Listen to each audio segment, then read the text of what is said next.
Resumen de los 3 instrumentos de la muerte, cuento de G. K. Chesterton.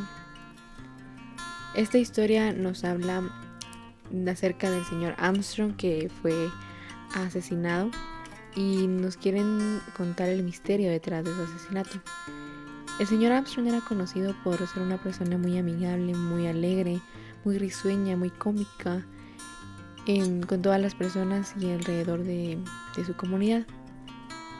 Entonces es por eso que el sacerdote del pueblo y el detective no se explicaban cómo es que una persona tan alegre pudiera haber sido asesinada de la forma en que él fue asesinado, porque lo encontraron en una estación de tren. Su cadáver estaba ahí con una soga en la pierna y él vivía en una montaña arriba de la estación de tren. Entonces él siempre miraba la estación de tren y todo, y justo cayó en esa estación, o sea, cayó de su ventana a la estación de tren.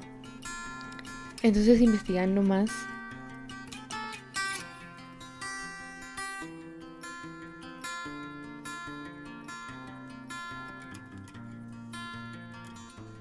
llegaron a la conclusión de que el criado del señor Armstrong fue el que lo había asesinado, porque se había pasado de copas y él no lo dejaba casarse con su hija.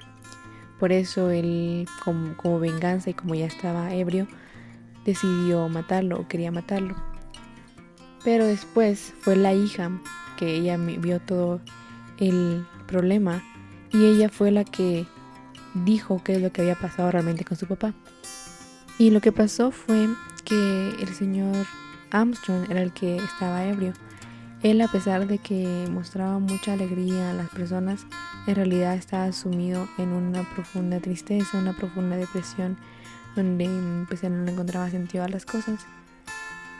Y entonces él decidió en un momento acabar con su vida y él quería acabar y suicidarse. Entonces, al ver eso, cuando el criado vio que el señor Armstrong estaba en esa crisis, decidió ayudarlo.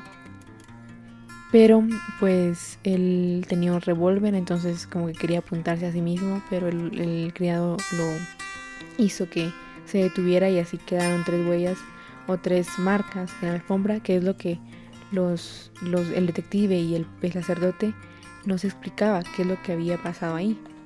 Luego el señor Armstrong, cuando se dio cuenta que ese plan no había resultado, se quería tirar de su ventana. Y el criado, lo agarró con una soga, como que lo quería detener.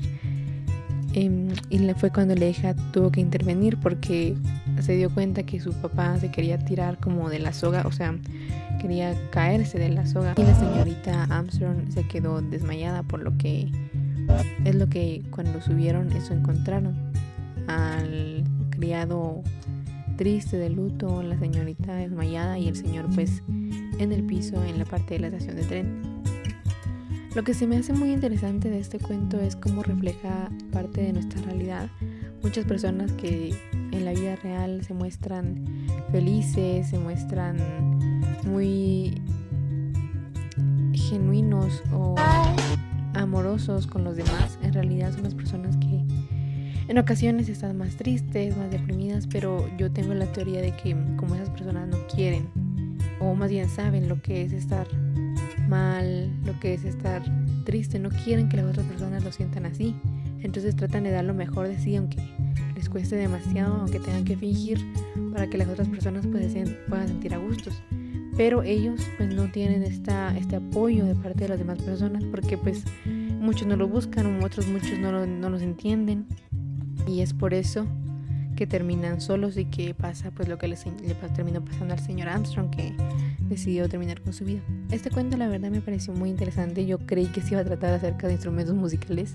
Lo primero que yo deduje cuando vi el título fue instrumentos musicales, pero pues me di cuenta que pues no se refieren a los instrumentos musicales en sí, sino que es a instrumentos, los objetos que el señor Armstrong utilizó para terminar con su vida, o sea, los instrumentos de la muerte, que fueron el revólver, la soga y el alcohol, básicamente, porque él se emborrachó y terminó alcoholizado. Entonces este cuento me da mucha... Me gustó demasiado porque creo que es justo lo que refleja mucha realidad. Y la verdad es que me dio mucho sentimiento cuando el señor Armstrong pues falleció y ver realmente cómo es que él se sentía, que trataba de ser lo mejor para todos, trataba de ser feliz para todos, pero él en sí mismo y en la realidad de su vida no encontraba esta felicidad.